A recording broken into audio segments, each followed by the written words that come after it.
Good morning. We have First Kings chapter 7. Look at Missy. Hey. Okay, I love the Levins too, but we're reading our word today. Solomon builds his palace. It took Solomon 13 years, however, to complete the construction of his palace. He built the place of the forest Lebanon and 100 cubits long, 50 wide, and 30 high, with 4 rows of cedar columns supporting the trimmed cedar beams. It was cooled with cedar above the beams that rested on the columns. 45 beams and 15 to a row. These windows were placed high in sets of 3 facing each other.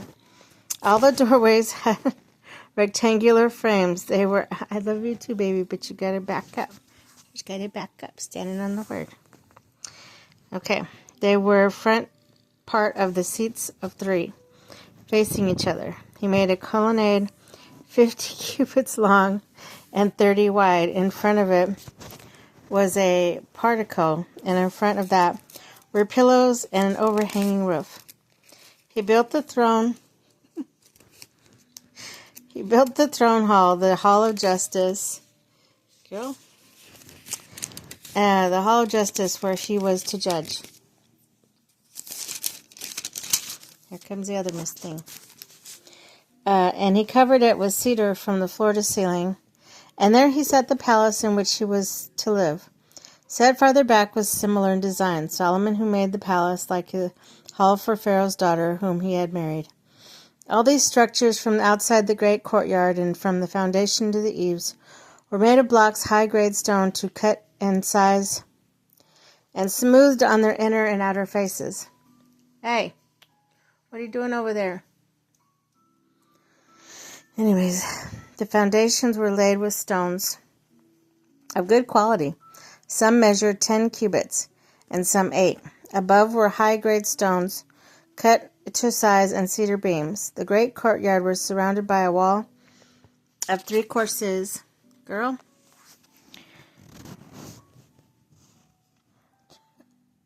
Okay. As was the inner courtyard of the temple Lord with its portico. King Solomon sent to Tyre and brought Hiram, whose mother was a widow from the tribe of Naphtali, and whose father was from Tyre, a skilled craftsman in bronze. Hiram was filled with wisdom, with understanding, and with knowledge to do the kinds of bronze work. He came to King Solomon and did all the work assigned to him. He cast 2 bronze pillars, each 18 cubits high and 12 cubits in circumference. He also made 2 capitals of cast bronze to set on tops of the pillars. Each capital was 5 cubits high. A network of interwoven chains adorned the capitals on top of the pillars, 7 for each capital. He made pomegranates in 2 rows encircling each network to decorate the capitals on top of the pillars. He did the same for each capital. The capitals on top of the pillars of the portico were in the shape of lilies, 4 cubits high. On the capitals of both pillars, above the bowl-shaped parts next to the network, were the 200 pomegranates in rows all around. He erected the pillars at the portico of the temple. The pillars to the south he named Jachin, and one to the north Boaz. The capitals were on top of the shape of lilies. And so the work on the pillars was complete. He made the sea of cast metals circular in shape, measuring 10 cubits from rim to rim, and 5 cubits high.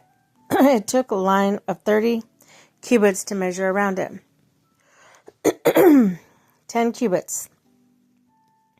The gourds were cast in 2 rows, in one piece with the sea.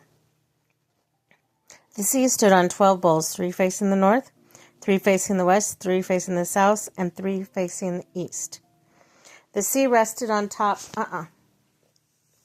You're not going to climb up there. On top of them, and their hindquarters were toward the center. It was a handbreadth, and the thickness, and its rim was like the rim of a cup lily blossom. The 2,000 baths. It held 2,000 baths. He also made 10 movable stands of bronze. Each was 4 cubits long, 4 wide, and 3 high. This is how the stands were made. They had side panels attached to uprights. On the panels between the uprights were lions, bulls, and cherubim. And on the uprights as well, above and below the lions and bulls, were wreaths of hammered work. Each stand had 4 bronze wheels with bronze axles, and each had a basin resting on 4 supports, cast with wreaths on each side. And on the inside of the stand where there was an opening that had circular frame 1 cubit deep. This opening was round. With its base work, it measured 1.5 cubits. Around its opening there was engraving. The panels of the stands were square, not round. The 4 wheels were under the panels, and the axles of the wheels were attached to the stand. The diameter of each wheel was 1.5 cubits. The wheels were made like chariots' wheels. The axles, rims, and spokes and hubs were all of cast metal. Each stand had 4 handles, 1 on each corner projecting from the stand. At the top of the stand there was a circular band 0.5 cubits deep. The support and panels were attached to the top of the stand. He engraved cherubim, lions, and palm trees on the surface of the supports and on the panels. Where'd you go, kitty? Where's your sister? Okay. They were all cast in the same mold and were identical in size and shape. He then made 10 bronze basins, each holding 40 baths, measuring 4 cubits across, 1 basin to go on each of the 10 stands. He placed 5 of the stands on the south of the temple and 5 on the north. He placed at the sea on the south side and on the southeast corner of the temple. He also made the pots, shovels, sprinkling bowls. So Hiram finished all the work he had undertaken for the King Solomon in the temple of the Lord. The 2 pillars, the 2 bowl-shaped capitals on top of the pillars, the 2 sets of network decorating the 2 bowl-shaped capitals on top of the pillars, the 400 pomegranates for 2 sets of networks, 2 rows of pomegranates for each network decorating the bowl-shaped capitals on top of the pillars, the 10 stands with their 10 basins, the sea, and the 12 bowls under it, the pots, shovels, and sprinkling bowls. All these objects that Hiram made for King Solomon for the temple of the Lord were burnished bronze. The king had them cast in clay molds in the plain of the Jordan between Succoth and Zarethan. Solomon left all these things unweighed because there were so many. The weight of the bronze was not determined. Solomon also made furnishings that were the Lord's temple, a golden altar, a golden table on which was the bread of the presence. The lamps of pure gold, 5 on the right, 5 on the left, in front of inner sanctuary.